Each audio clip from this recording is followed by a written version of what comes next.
Olá, eu me chamo Ayub e eu faço a internet funcionar. Mas não do jeito que talvez você esteja pensando.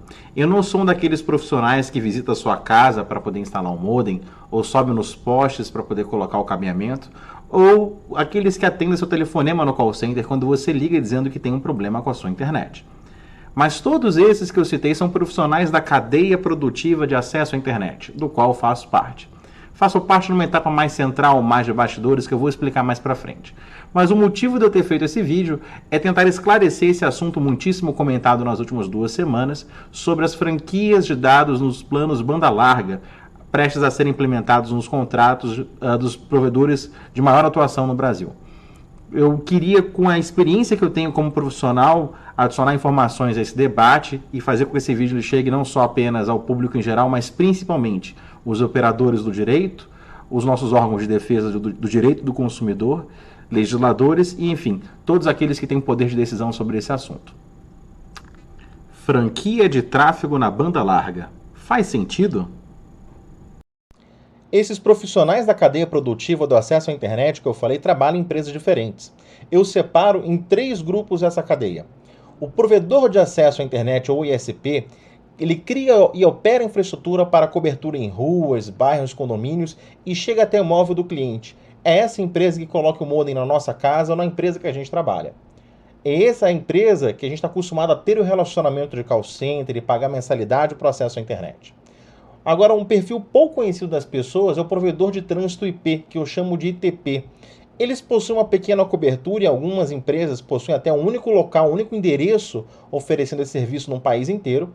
Ela não costuma atender o usuário final, residencial ou corporativo, e o papel dela é interligar os provedores do mundo todo.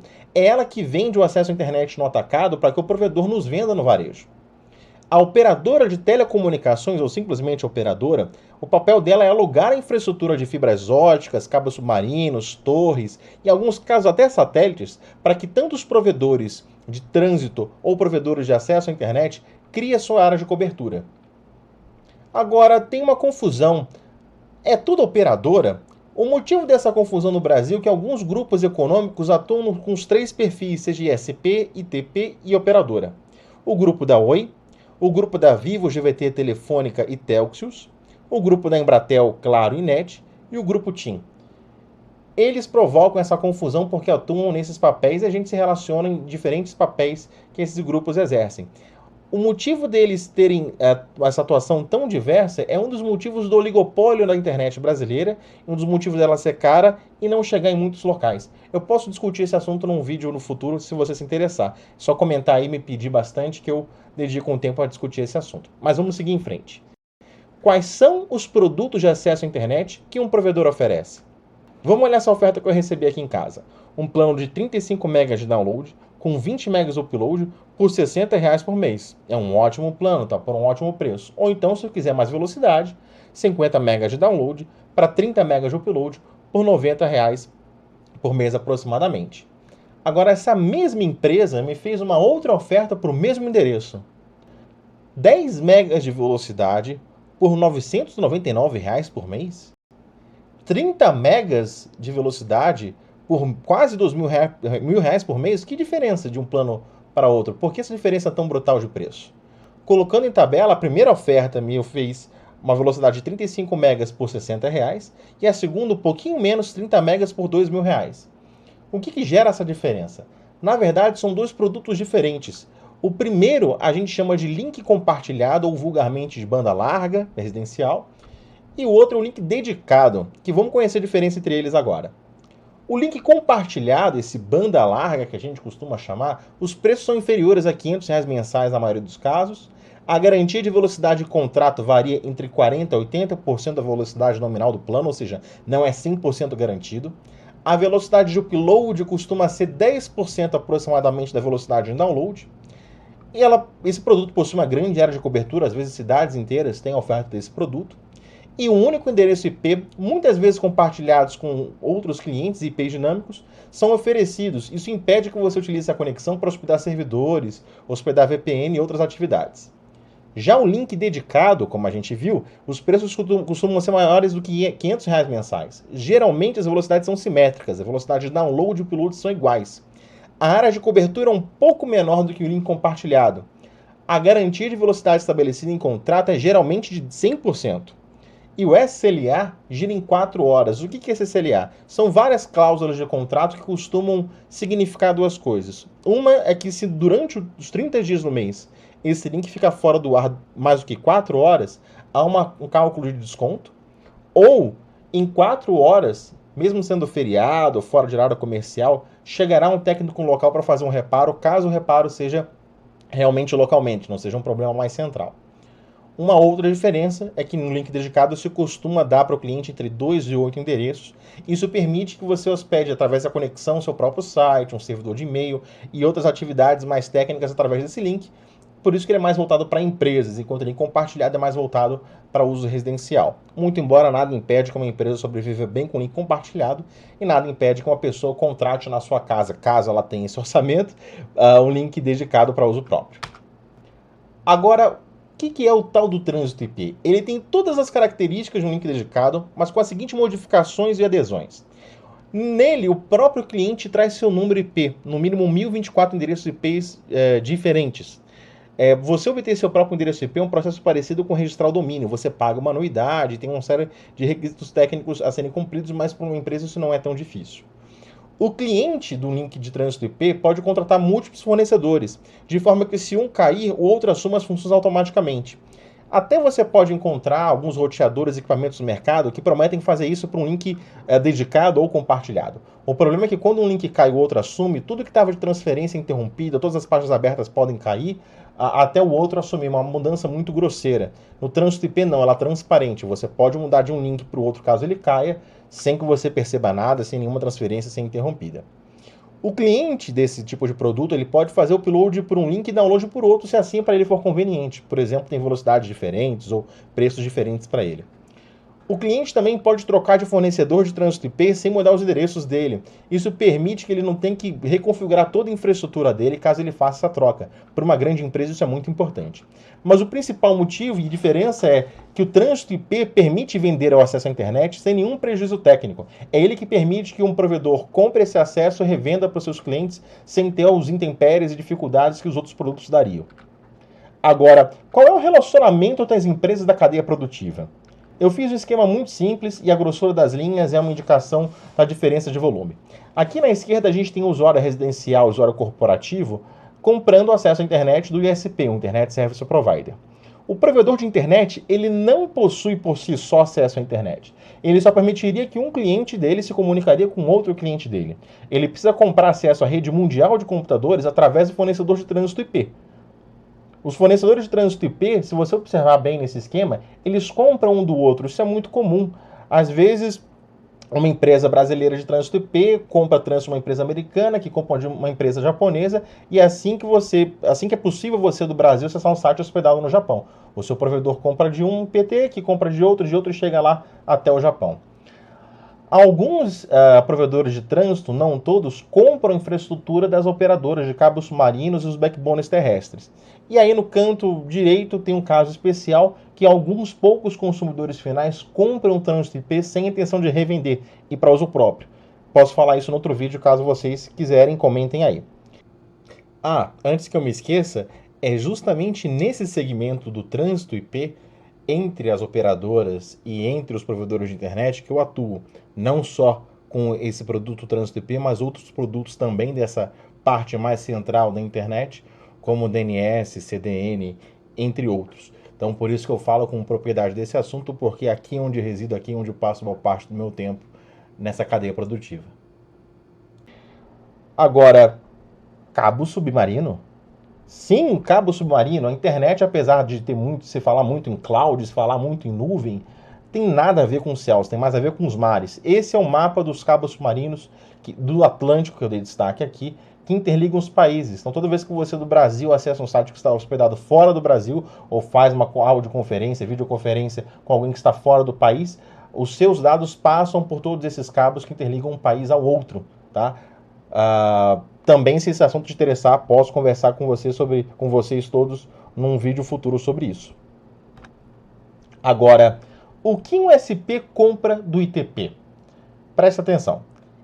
Primeira coisa, paga-se um valor por porta conectada. Ou seja, cada cabo que liga o equipamento do provedor ao equipamento do fornecedor de trânsito gera uma mensalidade. O segundo principal motivo, o principal fator da fatura é que paga-se um valor pela velocidade máxima desse trânsito, em megas por segundo. Então, por exemplo, o provedor pode comprar capacidade de 150 megabits por segundo de acesso à internet. Ele pode comprar 2.000 megabits por segundo. E essa capacidade que ele compra no atacado que ele vai revender para nós, usuários finais, residenciais ou corporativos. Perceba o seguinte, um provedor não possui custo por gigabyte trafegado. Todo custo é baseado na velocidade máxima da conexão. Logo, não faz sentido a cobrança ao cliente final ser baseada em tráfego ou com franquias de tráfego, tendo redução de velocidade como penalidade. Se o acesso à internet que o provedor compra no atacado e nos vende no varejo é baseado em velocidade, o gigabyte trafegado não faz sentido estar incluso como franquia ou como algo a ser comprado. Quais são os custos recorrentes que um provedor tem? O principal deles são impostos, contribuições e taxas para a Anatel. Depois vem a folha de pagamento dele. O aluguel de postes, torres e imóveis, e eu destaco os de postes, e sim, cada poste paga-se uma mensalidade por ele. Alguns provedores chegam a pagar R$17 por poste. E o fator, um dos fatores da internet ser cara no Brasil, com pouca cobertura, é justamente o aluguel desses postes que carece o produto. Você não consegue chegar a bairros distantes ou chegar a um bairro destacado da cidade em que o caminho não tenha muitos assinantes para justificar a cobrança e o investimento. A frota de veículos do provedor e o trânsito IP, que não é um dos itens mais caros que um provedor tem na folha de despesa dele. Friso, nenhum desses custos varia de acordo com o consumo dos clientes. Se um cliente compra um link de 10 megas para sua casa e fica assistindo Netflix todos os dias, ou um outro que apenas fica checando e-mail, isso não muda para o provedor. Esses custos todos, dos quais o trânsito IP é o menor custo deles, não mudam se uma pessoa assiste mais ou menos vídeos, se joga mais ou menos, se manda mais e-mails ou não, se usa torrents ou não. Então não faz sentido isso que os provedores estão querendo colocar, os maiores provedores de internet do Brasil. Não todos estão aderindo a essa loucura. Mas e a capacidade? Quanto mais clientes consumindo velocidades mais altas, o provedor vai ter que expandir sua infraestrutura. E também terá que comprar mais trânsito IP. Concordo com você. Mas vamos prestar atenção nesse item aqui. Vamos analisar ele com calma. Esse é o gráfico de utilização da internet no meu escritório. Perceba que entre as 18 e até a tarde do dia seguinte, o tráfego consumido é ínfimo, a velocidade consumida é ínfima. Então, mesmo numa empresa, a gente não consome a internet o tempo todo. Quando você abre um site, existe o uso da conexão instantânea para poder carregar o conteúdo, carregar as imagens, mas enquanto você está lendo, a conexão não está em uso permanente. Não há transmissão de dados permanente. É muito raro, se você for ver aqui na direita do gráfico, por volta das 16 e 18, teve uma constância de uso, deve ter tido um download, uma atualização de antivírus, alguma coisa assim, mas não é permanente. Nas 24 horas do dia, é muito pouco que se usa. E perceba também o seguinte, além da gente não consumir a conexão o tempo todo, os usuários residenciais e corporativos se alternam geralmente nas faixas de horário de consumo. Por exemplo, quando você está no seu trabalho, está fora de casa, sua conexão está em desuso. Quando você sai no seu trabalho, seu escritório fica vazio, aí sim que você vai consumir em casa. Então, como existem dois picos diferentes de uso, do comercial e o noturno, o provedor pode comprar o mesmo mega do trânsito IP e vender ele duas vezes. Vender para quem usa durante o horário comercial e vender para quem usa fora. Então, não existe uma escassez motivada por esse tipo de comportamento. Outra questão que eu coloco para capacidade é essa pecinha aí. Isso chama-se uma SFP, um transceiver. Ele parece gigante aí na imagem, mas ele é o tamanho do seu dedo polegar. É nele que a gente liga a fibra ótica para poder transmitir o sinal de um ponto a outro. Esse modelo especificamente ele tem capacidade de 10 GB, de 10.000 megabits por segundo, e ligado a uma fibra ele é capaz de mandar essa capacidade em 10 km, ou seja, ele poderia ligar um bairro a outro da cidade. Vamos ver quanto é que custa essa pecinha. Aqui eu peguei a planilha do fabricante, no site do fabricante, observe aí, além das outras informações técnicas, essa pecinha custa $149, ou seja, se você compra duas dela e liga nas duas pontas da fibra que o provedor já tem, afinal é o papel dele colocar cobertura nos bairros, nas cidades, nos condomínios, com um pouco menos do que $300 de investimento comprando um par, ele é capaz de transportar entre um ponto 10 quilômetros distante do outro, 10 mil gigas, perdão, 10 mil megas, uma quantidade brutal. Não é tão caro. É óbvio que existem outras peças, o custo da fibra, as locações dos postes, mas o investimento em hardware para capacidade não é tão gritante como eles alegam. E também outro detalhe, essa ampliação da capacidade de rede não é custo recorrente. Uma vez pago, uma vez compradas essas duas pecinhas, elas vão aumentar a capacidade do provedor em 10 mil megas para sempre. Ela não vai acabar. Raramente esses produtos falham, eles duram mais de uma década. Logo, o faturamento para essa ampliação de capacidade deve vir da taxa única de instalação, não pelo consumo de tráfego do assinante, não pela cobrança do consumo de tráfego do assinante. Não é recorrente.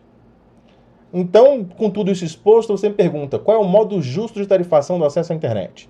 Quando o meio for físico, o meio físico for cabeado, será a maior mensalidade de forma justa. 1. O quão maior for a velocidade máxima contratada. 2. O quão maior for a porcentagem garantida em contrato dessa velocidade.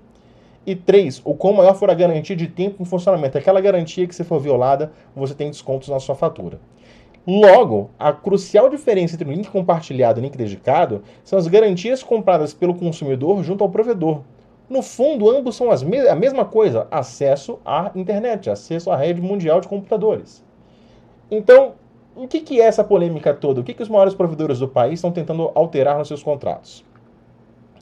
Essa planilha foi feita pelo engenheiro Rubens Kiel, que é uma pessoa muito importante, um grande pesquisador da internet brasileira. Ele colocou os planos da Vivo. A Vivo é muito conhecida no país inteiro como telefonia celular, mas no estado de São Paulo eles são um provedor de banda larga, cabeado, com fibra chegando até o domicílio.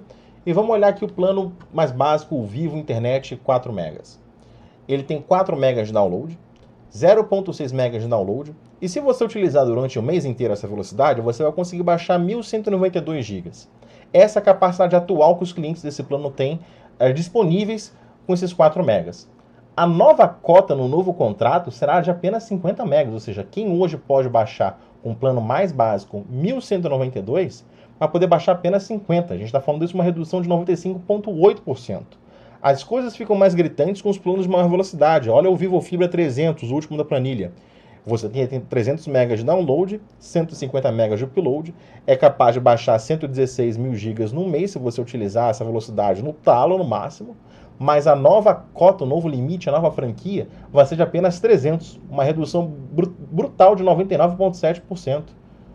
Agora eu pergunto a vocês, se fosse sabão em pó, se fosse cerveja, se fosse rolo de papel higiênico, como reagiriam os órgãos de defesa do consumidor ao observar que os fornecedores, usando o mesmo nome do produto, cobrando pelo mesmo preço, com a mesma embalagem, estão entregando para o consumidor 99,7% a menos? Isso é um escândalo. É óbvio que isso está errado e tem que ser impedido pelos nossos legisladores e órgãos de defesa do consumidor. Vamos olhar essa mesma planilha sobre uma outra ótica, não sobre franquia, mas sim sobre velocidade. Porque uma vez estourada a franquia, algumas empresas vão cortar a velocidade, você tem que pagar mais, ou você pode tolerar ficar com a velocidade reduzida até o próximo ciclo de pagamento. Vamos olhar o plano mais básico, o Vivo Internet 4 megas. Como a Anatel exige que 80% da velocidade seja garantida ao longo do mês, ou 40% a qualquer momento, esse link de 4 megas, na verdade, ele tem garantido 3.2. Considerando a redução da velocidade ao longo dos 30 dias, ou seja, você navega os primeiros dias consumindo a sua franquia de 50 GB. Uma vez estourado, você reduz a velocidade, considerando os 30 dias com velocidade nominal e a velocidade reduzida, a nova média vai ser de 0.15. Isso é menos que a velocidade de um celular com internet móvel. Isso não é muito distante da internet de escada, que era de 56K. Vamos olhar o Vivo Fibra 300, que por contrato, com os 80% de garantia, ele tem 240 garantidos. Uma vez estourada a franquia do mês dele e a velocidade for reduzida, a média ao longo do mês todo com as duas velocidades vai ser de irrisórios 0.93. Diga para mim, quem que compra 300 de uma coisa, tem garantido os 240 e vai aceitar ser entregue 0.93. Isso é a mais clássica maquiagem do produto. Eu, como tentei demonstrar para vocês, é uma escassez, uma falsa escassez. Os custos dos provedores para nos prover o acesso à internet não são variáveis de acordo com o gigabyte trafegado, e sim com velocidade máxima. Também eu observei recentemente que o presidente da Anatel falou que a internet ilimitada no Brasil está com dias contados. Bom, vamos olhar essa planilha aqui, a primeira planilha que eu mostrei. Não existe internet ilimitada no Brasil, sempre houve limite. O limite da velocidade nominal do contrato, e essa velocidade permite uma franquia de uma quantidade de gigabytes trafegados que é maximamente física por mês. Então nunca houve limitado. O Vivo Internet 4 megas nunca conseguiu trafegar mais do que 1.192 GB no mês. Já existe esse limite, e esse limite pode ser considerado nas planilhas de custo dos provedores. Bom, eu queria agradecer a atenção de vocês. Esse vídeo deve ter ficado bastante longo. A única forma de atualmente entrar em contato comigo é pelo Twitter, a rede social Twitter, twitter.com/ayubio. Meu nome é Ayub, termina no B, mas eu coloquei o IO no final. É um vídeo que eu quis ser muito sucinto, deixei muita coisa de fora, mas se vocês se interessarem mais sobre esse assunto, vão me perguntando, me acionem nas redes sociais. Eu acho que tem bastante coisa para compartilhar e esclarecer, não só sobre o assunto da franquia, mas sobre como a internet funciona. Obrigado pela atenção, até a próxima.